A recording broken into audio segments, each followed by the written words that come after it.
ඔබේ පුංචි පැටියත් කුකුල් කේන්ති කාරයත්ද.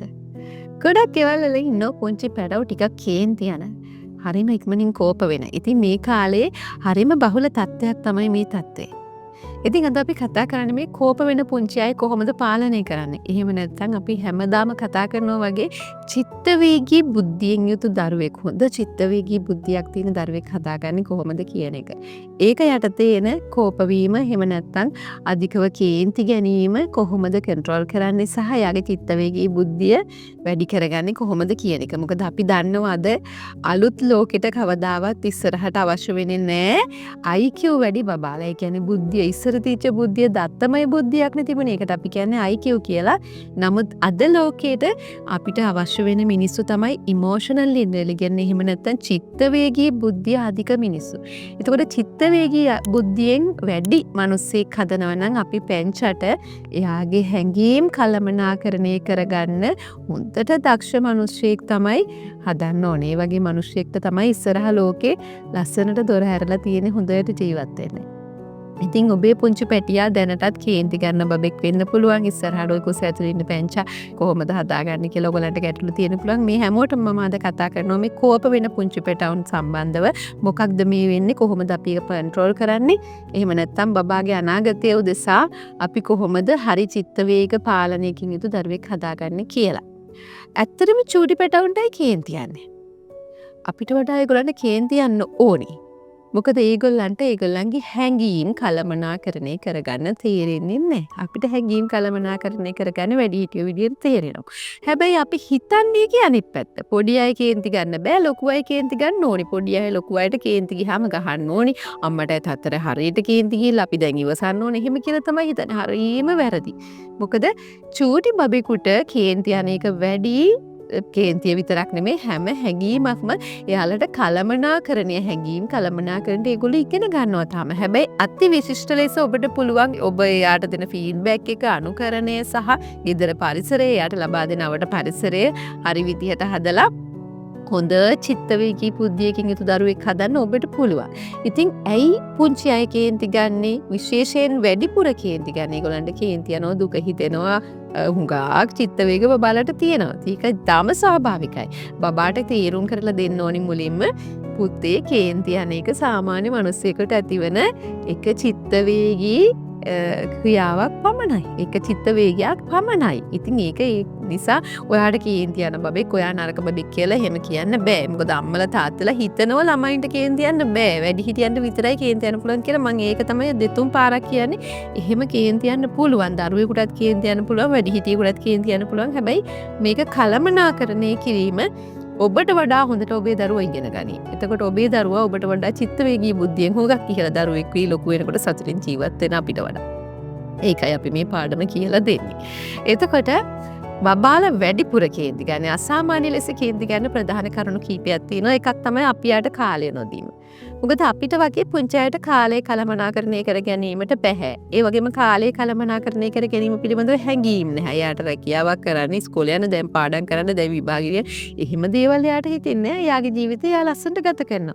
එතකොට අපි කිව්වොත් ඉක්මනට එක හොදලා ඉන්න, ඉක්මනට දුවලා එන්න, ඉක්මනට මේ වැඩේ කරන්න, දැන් චටපට ගාලා කන්න කියලා කිව්වොත් එයාට ඒක තේරුමක් නැහැ. ඇයි මේ කරන්නේ? අපි දන්නේ තේරුමක් ඇතුවනේ අපි ඒක කරන්නේ, කාලය කළමනාකරණය කරගන්න. ඉතින් ඒක නිසා බබාලට ඒක තේරෙන්නේ නැති නිසා ඒක හෙමින් කියලා දෙන්න ඕනේ. කාලය කළමනාකරණය කර ගැනීම අවශ්‍යයි. පුතේ අපි දැන් මේ වෙලාවට යන්න ඕනේ කියන එක. නමුත් හැම වෙලේම එහෙම කලබල කරනවා නම් ඒක එක හේතුවක්. බබාට දැන් බබාට ඇඟ හොදන්න පැය භාගයක් යනවා නම් හෙමින් එයා ඒක වින්දනය කර ඇඟ හොදන බබෙක් නම්, එයා වතුරට ආසයි නම්, එයාට හැම තිස්සෙම අම්මා කලබල කරනවා නම් ඉක්මනට ඇඟ හොදන් එන්න කියලා, ඒක එයාට දීර්ඝ කාලිනව කේන්ති යන්න බලපාන හේතුවක්. කාලය නොදීම. ඊට පස්සේ අනිත් එක ඉල්ලීම. එයාගේ මොකක් හරි ඉල්ලීමක්, එයා ආස කරන දෙයක් වෙන්න පුළුවන්. මං කියන්නේ දෙන ඉල්ල නිනන බඩුව දෙන්න කියන එක නෙමෙයි මේ කියන්නේ. සෙල්ලම් බඩුව වගේ දේවල් නෙමෙයි. යම්කිසි ඉල්ලීම්. අනේ අම්මා මට එළියට යන්න ඕනේ, මට මුහුදු වෙරළ ළඟට යන්න ඕනේ. ඒ වගේ යාට තියෙන ආශාවන්, අවශ්‍යතා, ඒවා ඉෂ්ට කිරීම අපිට කරගන්න බැරි වුණාම අපි යාලට පැහැදිලි කරලා දෙන්න ඕනේ. මේ ඉල්ලීම පුතේ මේ වෙලාවේ කරන්න බෑ කියන එක යාට පැහැදිලි කරලා නොදී, ඉල්ලීම ඉෂ්ට කරලා නොදුන්නොත්, ඉල්ලීම් නොදීම කියන එක තමයි දෙවෙනි කාරණා. ඊළඟට තෘප්තිමත් නොවීම. සමහර බබාලා එයාට තෘප්තිමත් වෙන්න යම් යම් දේවල් ඕනේ. මොඩම අනන්‍ය අවශ්‍යතා තියෙනවා, අනන්‍ය ආශාවන් තියෙනවා, අනන්‍ය වෙච්ච කැමති දේවල් තියෙනවා. සමහර ආහාර පවා බබාලා සමහර කැමති ටේස්ට් තියෙනවා, අකමැති ටේස්ට් තියෙනවා. එතකොට එයා කිසිසේත්ම හැම වෙලෙම තෘප්තිමත් වෙන්නේ නැත්නම් වැඩි හිටියා තෘප්තිමත් වෙන දේ පමණක් නම් බබාට දෙන්නේ, බබා තෘප්තිමත් වෙන්නේ නැහැ ඒකෙන්. එහෙමයි කියලා ඉල්ලන දේ දෙන්න හෝ ඉල්ලන අවශ්‍යතා ඉල්ලීම ඉටු කරන එක නෙමෙයි මේ කියන්නේ. හැම වෙලාවෙම බබාගේ ඉල්ලීම, බබාගේ තෘප්තිමත් භාවය, බබාගේ ටේස්ට් එක හෝ බබාගේ ආශාව හඳුනා ගන්න ඕනේ. ඒක එක. ඊළඟට අනිත් එක තමයි අනුකරණය. ගෙදර හැමෝම කෝප ගන්නවා නම් විශේෂයෙන් තාත්තා කෝප ගන්නවා නම් හැමතිස්සෙම අම්මා කෝප ගන්නවා නම් හැමතිස්සෙම අනිවාර්යෙන් කෝප ගන්න බවෙක් තමයි අපිට හම්බ වෙන්නේ. මොකද ගෙදර යා අනුකරණය හැමතිස්සෙම බබා ගෙදර සිද්ධ වෙන යානි පරිසරයේ සිද්ධ වෙන දේවල් එක තමයි යාගේ බිහේව්ස් හැඩගස්ස ගන්න. ඉතින් ඕක තමයි ඊළඟ කාරණාව. ඒ වගේ කරුණු ගොඩාක් තියෙනවා. බබාලගේ අවශ්‍යතා ඉටු නොවීම පුංචි කාලේ ඉඳන්ම අවශ්‍යතා ඉටු නොවීම. කිරි ඉල්ලලා අඬන බබෙකුට කිරි හම්බ වෙන්නේ නැහැ. බඩගිනි වෙලා අඬනකොට කෑම හම්බ වෙන්නේ නැහැ. එහෙමම නිින්ද යනවා. අන්න ඒ වගේ ඒවා හරීම නරකයි. බබාලට ගොඩාක් හැසිරීමේ ගැටලු, පෞරුෂාබාධ සහ ওই වගේ කෝප ගැනීම, මේ වගේ ඒවා ඇති වෙන ප්‍රධාන හේතුව ඒ අවශ්‍යතා ඉටු නොවීම අවශ්‍ය වෙලාවට. ඊළඟට බබෙකුට දැන් කේන්ති එන්න ඒ අවස්ථාවන් වලට හේතු තියෙනවා. පළවෙනි හේතුව විදිහට අපිට ගන්න පුළුවන් ශාරීරික අවශ්‍යතා. මම අර කිව්වා වගේ බඩගිනි දැනෙන එක, වේදනාව දැනෙන එක, ඒ වගේ අවශ්‍යතා වෙන්න පුළුවන්. ඊළඟට එයාට බලයක් නැහැ කියලා හිතෙන අවස්ථාවල සමහර අවස්ථා තියෙනවා. ඩේකයක් හෝ ගෙදර හෝ ආධිපත්‍ය හැමතිස්සෙම එක්කෙනෙක් අත තියෙන බබාට කිසි දෙයක් කරන්න බෑ යාගෙන් පිට. එළියට දිව්වත් අහන්න ඕනේ. ඒ වගේ අනවශ්‍ය විදිහට බබාට බලය දැම්මම දරුවා බලයක් නැති එක මත කෝප ගන්නවා. ඊළඟට වෙන්වීම. අම්මා රැකියාවට යන එක හෝ කොහේ හරියට තාත්තගෙන් අම්මගෙන් හැමතිස්සෙම වෙන් වෙන්න සිද්ධ වෙන අවස්ථා වැඩි වීම. ඉතින් රැකියාවට යනකොට එයාට පැහැදිලි කරලා එයාගේ කැමැත්ත අරගෙන අර හොරෙන් දුවන්නේ, බබාට පේන්නේ නැති වෙන දුවන්නේ, ඒව කරන්නේ නැතුව ඉතාම අවබෝධයෙන් යුතුව සංනිවේදනයකින් යුතුව දරුවගේ භාෂාව තේරුම් නොගැනීම තමයි ඊළඟ කාරණාව. දරුවගේ භාෂාව තේරුම් ගන්න දරුවට අදාළ වයසට ගැළපෙන සංනිවේදනයක් තිබිය යුතුමයි. කෝප වෙන දරුවෙකුට කෝපය ගන්න හෝ කෝප ගන්නේ නැති දරුවෙකුට උනත් තියෙන්න ඕනේ. එහෙම දරුවෙක් සංනිවේදනයේ දුර්වලතාව මත කෝප ගැනීමේ ගැටලු ඇති වෙන්න පුළුවන්. ඊළඟට දරුවව තේරුම් නොගැනීම. ඒක යට තේනවායි සංනිවේදනය. දරුවව තේරුම් නොගැනීම. විවිධ දරුවෝ විවිධ විදිහයි. හැම දරුවෙක්ම එක සමාන නැහැ. ඒක නිසා දරුවව හොඳට තේරුම් ගන්න ඕනේ. දරුවගේ භාෂාව දරුවට තේරෙන ප්‍රමාණය අනුව එයාට සංනිවේදනයක් හොඳටම තියෙන්න ඕනේ. හැසිරීම ගැටලුවට ප්‍රධානම උත්තරයක් තමයි යහපත් වැඩිහිටි සුරක්ෂිත ප්‍රතිචාරාත්මක වැඩිහිටි සම්බන්ධතා කියන එක. ඊළඟට කොහොමද දැන් කෝපයට වැඩිහිටියෝ ප්‍රතිචාර දක්වන්නේ කියන එක ඊළඟ එක. දැන් අපි හිතමු මේ එළියේදී කෝප ගන්නවා නම් දැන් අපි මුලින්ම ගමුකෝ එළියට ඒ ඇතුළට ගේන්න කලින් දැන් අපි හිතමු යා උත්සවයකට අරන් යනවා, බෙරදපලකට අරන් යනවා. ඒ වගේ වෙලාවට අතිශයින් කෝප ගන්නවා වගේ. ඒ වගේ වෙලාවට අපිට බෑ ලොකු ටෙක්නික්ස් පාවිච්චි කරන්න. ඒක නිසා අපිට තියෙන්නේ එකක් තමයි යාට ටයිම් දෙන්න පුළුවන්. පොඩ්ඩක් කෝප ගත්තට පස්සේ අපි පොඩ්ඩක් බලාගෙන ඉන්න පුළුවන්. ඒ ඇක්ෂන් ටික දාලා ඒව ටික කරනකම් බලාගෙන ඉන්න පුළුවන්. පොඩ්ඩක් ඉතින් ඔබ අපහසුතාවයට පත් වෙයි. නමුත් කරන්න දෙයක් නෑ බලන් ඉන්න එක. ඊළඟට ටංකාල අවධානය දැන් දක්ෂ අම්මලා ඉන්නව අවධානය වෙනතකට යොමු කරනවා. ටංකාල එළියේදී එහෙම බබා කෝප ගන්නවනම් එයා අඬනද හෝ ඒ කෝප ගන්න කාරණාව අමතක වෙන විදිහට ටංකාල එයාගේ අවධානය වෙන පැත්තකට යොමු කරලා බබාව අරන් එන්න පුළුවන්. එහෙම නැත්නම් ඉන්න ස්ථානයේ ටංකාල චේන්ජ් කරන්න පුළුවන්. අපි ඉන්න වෙනසලක නම් ඒක මොනවා හරි ඉල්ලලා අඬනවා නම් ටංකාල වෙන දැනකට ගිහිල්ලා එයාව ස්ථානය මාරු කරන්න පුළුවන්. ඊළඟට අනිත් එක තමයි ඔබව පාලනය කර ගැනීම. දැන් ප්‍රතිචාර දැක්වීමේදී ප්‍රධාන දේ තමයි දැන් කෝපගත් බබෙකුට වැඩිහිටියෝ බොහෝ දුරට ප්‍රතිචාර දක්වන්නේ එයත් කෝපයෙන්. කවදාවත්ම කරන්න හොඳ නෑ ඒක. ප්‍රතිචාරයේදී අනිවාර්යයෙන්ම බබා කෝපයෙන් නම් ඉන්නේ. ඔබ කිසිසේත්ම කෝප ගන්න බෑ. ඔබව ඔබ පාලනය කරගෙන තමයි බබා ළඟට යන්න ඕනේ. ඔබ පාලනය ඔබට බැරි නම් බබා ළඟට යන්න එපා. වෙන තැනකට වෙලා ඉන්න ඔබ පාලනය වෙනකන්. මොකද ඒක හුඟක්ම නරකයි. මොකද කෝපය කිසිසේත්ම බබාට දෙන්න එපා. මොකද එතකොට ලොකු වෙනකොට එයා දිගින් දිගටම ප්‍රචණ්ඩකාරී ආක්‍රමණශීලී පුද්ගලයෙක් බවට පත් වෙන ලොකු හේතුවක් ඒක. ඊළඟට අනිත් එක තමයි මේ කෝප ගන්න හේතුව. සමහර අම්මලා තාත්තලා කෝප ගන්න හේතුව හොයන්නේ. බබා කේන්තියෙන් කෑ ගහනවා, එක්ක එකක් ගහනවා, එක්ක ඇදගෙන යනවා, එක්ක වඩාගෙන යනවා, උස්සගෙන යනවා. සමහර වෙලාවට ඉතා සාධාරණ හේතුවකට බබා අඬනවා ඉන්න පුළුවන්. ඉතින් ඒ වගේ වෙලාවට හේතුව හොයන්න අනිවාර්යෙන්ම මෙයා මොකද්ද කෝපගත්තේ කියලා එක්ක කතා කරලා එක්ක වටපිටින් හොයලා හේතුව හොයාගන්න. නිරාකරණය කළ හැකි හේතුවක් නම් අනිවාර්යෙන් නිරාකරණය කරන්න. මොකද බබාට මේ ලෝකෙ පිළිබඳ විශ්වාසය ඇති වෙන ප්‍රධාන ස්ථානයක් එතන. ඊළඟට සංසුන් වීමට කාලයක් දෙන්න. පොඩි ටයිම් එකක් දෙන්න යාට සංසුන් වෙන්න. යාට අතිශයින් කෝප අරන් ඉන්නවනම් එයාට යාව කන්ට්‍රෝල් කරගන්න අමාරුයි.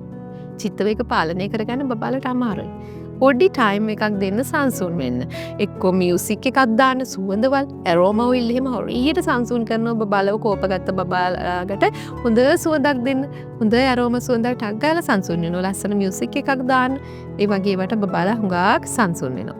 ඊළඟට බබාට කතා කරන්න. කෝපගත්ත වෙලාවට කෝප අරගෙන ඉවර වුණාට පස්සේ ටිකක් නිමීගෙන එනකොට බබත් එක්ක කතා කරන්න. ඊට පස්සේ කෝප ගන්න නැති වෙලාවටත් ඇයි පුතේ ඔයාට කේන්ති යන්නේ ටිකක් වැඩිපුර. අපි ඔයමු නේද ඕකට හේතුව මොකද්ද කියලා. ඔයාට මොන වගේ හිඟීම්ද ඇති වෙන්නේ? ඒ වගේ හුඟක් යාකි කතා කරන්න sannivedana. ඊළඟට ලිහිල් වීමේ අභ්‍යාස බබාට උගන්වන්න ටිකක් ලොකු බබෙක් නම් ගාන ඉන්න. කේන්ති යනකොට පුතේ ගාන ඉන්න. කේන්ති යනකොට මින් මෙතන බිත්තිය මොකක් හරි තියන්න මේකේ මේ අඳින්න පුළුවන් බිත්තියක නම් ඊටි අඳින්න. ඊටි 10ක් අඳින්න. බෝල රවුම් මේවා අඳින්න. මොකක් හරි යාට එක සමහර බබලට මම දැකලා තියෙනවා ඔය එක්සර්සයිස් කරනකොට වගේ වැලි කොටයක් අර මොකක් හරි එලා තියෙනවා. ආට කේන්ති ගියම් පොඩ්ඩක් ගහන්න ඒකට. ඒ වගේ කෝපය පිට කිරීමේ අවස්ථා. මොකක් හරි අඬලා හරි දැන් ගැහණු දරුවෝ නම් ගොඩක් කරන්නේ අඬන එක. ඇඬුවා කියලා අඬන්නේ කියලා කියන්න එපා. මොකද යාගේ කෝපය යාට පිට කරගන්න ක්‍රමයක් ඕනේ. අඬනකොට ඔළුව අත ගාලා තව චුට්ටක් ඕන නම් අඬන්න උදව් කරලා ටිෂු එකකුත් දීලා අඬන්න දෙන්න. එතකොට යාගේ කෝපය එයා පිට කරනවා. ඊට පස්සේ යාත් එක්ක කතා කරන්න පුළුවන්. මේ පොඩි උනාට මෙයාත් අපි වගේම මිනිස්සෙක්. මොකද සමහර අම්මලා තාත්තලා ළමයව හැන්ඩල් කරන්නේ නිකන් බඩු බාණ්ඩ වගේ. එම නැත්තම් යාට හැංගීම් දරින් නැහැ කියලා හිතාගෙන චිත්ත වේග අපිට වගේම පුංචන්ටත් එනවා. පුංචන්ට එනකොට යාලට කලමනාකරණය කරගන්න තේරෙන්නෙත් නෑ. සහ සමහර වෙලාවට අපිට වඩා චිත්ත වේග වැඩි පුංචන්ට. ඒක නිසා ඒක හොඳට තේරුම් ගන්න. හරි පව් ඒගොල්ලන් ඒ වගේ වෙලාවට ඒගොල්ලෝ හුඟක් ලොකු පීඩාවන් වලට පත් වෙලා ලොකු වෙනකොට පෞරුෂාබාධ එක්ක තමයි දරුවෝ ජීවත් වෙන්නේ. මුළු ජීවිතේම අඳුර වෙන අවස්ථා තියෙනවා මේ තේරුම් නොගැනීම මත. ඊළඟට එයාගේ අවධානය අවශ්‍යතා. එයාට අවධානය අවශ්‍ය නම් ඇත්තටම අවධානය දෙන්න. ඒ වගේම හැඟීම් තේරුම් ගන්න අවශ්‍යතා සොයා බලන්න කාලය දෙන්න. අනිවාර්යෙන් එයාගේ අවශ්‍යතාවලට එදිනෙදා අවශ්‍යතාවලට කාලය පොඩ්ඩක් ලබා දෙන්න. දැන් ගමනක් යනවා කියමුකෝ බබත් එක්ක. බබා පයින් නම් යන්නේ දුවල එන්න කියලා කියන්න එපා. එයා යන වේගයක් තියෙනවනම් ඒකට පොඩි කාලයක් දෙන්න. අපි ඉක්මනට යමුද කියලා යෝජනා කරන්න. බබාට කෝපයක් එනවා කියලා දැන් අනවශ්‍ය විදිහට කෝප ගන්න බමාර බබාලා ඉන්නවනේ. ඒගොල්ලන්ට කෝපය දැනෙනවා කියලා ඔබට තේරෙනවා නම් දැන් ඔන්න බබාට කේන්තියාගෙන ඉන්න කියලා අවධානය වෙනස් කරන්න. ඉන්න ස්ථානය වෙනස් කරන්න. වෙනත් දෙයක් ලබා දෙන්න. අර මං කිව්වා වගේ සුවඳවල් ලබා දෙන්න. සුවඳවල් හරිම ඉෆෙක්ට්. ඊළඟට මසාජින්. හොඳට මසාජ් කරන එක, බබාව අත ගන්න එක, ස්පර්ශය, උම්ම දෙන එක, තුරුල් කරගන්න එක, බොඩි ටු බොඩි ටච් එක හරි වැදගත්. ඔය කේන්ති යන බබාලට හුඟක් බොඩි ටු බොඩි ටච් එකෙන් කේන්ති යන බබාලව සමහර රටවල තියෙනවා මේ ස්පර්ශයෙන්ම පමණක් සනීප කරනවා. ඔය අරෝමා ඔයිල් සහ ස්පර්ශය විතරක් යොදාගෙන සනීප කරන ක්‍රමවේද තියෙනවා. ඒ වගේ බබාලව ගොඩාක් කියන්නේ විහෙව් ගැටලුවක්, හැසිරීමේ ගැටලුවක් මතරමට කෝප කරන බබෙක් වුණා.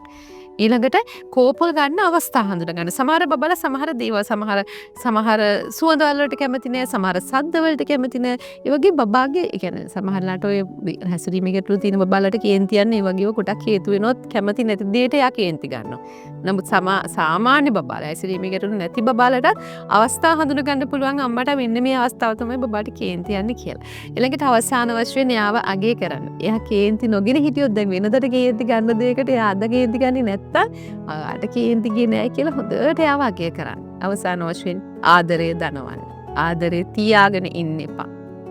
අම්මා හරි තාත්තා හරි වැඩිහිටියෙක් හරි බබාට ආදරේ නම් අනිවාර්යෙන් ඒ ආදරේ වැලියු එකක් එන්නේ, වටිනාකමක් එන්නේ දැනෙමුත් විතරයි. දනවන්නේ නැති ආදරයක කිසිම වටිනාකමක් නැහැ. ඒක නිසා හැම වෙලේම මැඩැරිලා වහම උදේට යද්දි බබත් එක්ක නිදියද්දි බබත් එක්ක කතා කරද්දි බබාව වැළඳ ගන්න, ඉඹින්න, ආදරේ කරන්න, අත ගන්න, ස්පර්ශ කරන්න, ඇහැට ඇහැ බලන්න, හුඟක් ආදරේ බබාට දනවන්න. එහෙම නැත්නම් අද තරමේ ආදරේ කියලා කියන්න. මම ඔයාට ආදරේ පැංචෝ කියලා 10 පාරක් 20 පාරක් 100 පාරක් කිව්වත් ඒවා අපත යන්නේ නැහැ. බබාගේ පෞරුෂය සංවර්ධනය වෙන්න, බබාට සංවර්ධනය වෙන්න හරි ලොකු රුකුලක් වෙනවා ඒ ආදරය. ආදරයෙන් පුරවන්න බබාගේ ජීවිතේ ඔය කෝප ගන්න ඒවත් හැසිරීමේ ගැටලු සම්පූර්ණයෙන්ම බබෙක්ගෙන් අයින් කළා හොඳ චිත්තවේගී සංවර්ධනයක් සහිත චිත්තවේගී බුද්ධියක් සහිත සතුටින් ඉන්න මිනිසෙක් නිර්මාණය කරන්න ඒක හේතු වෙන්න පුළුවන්.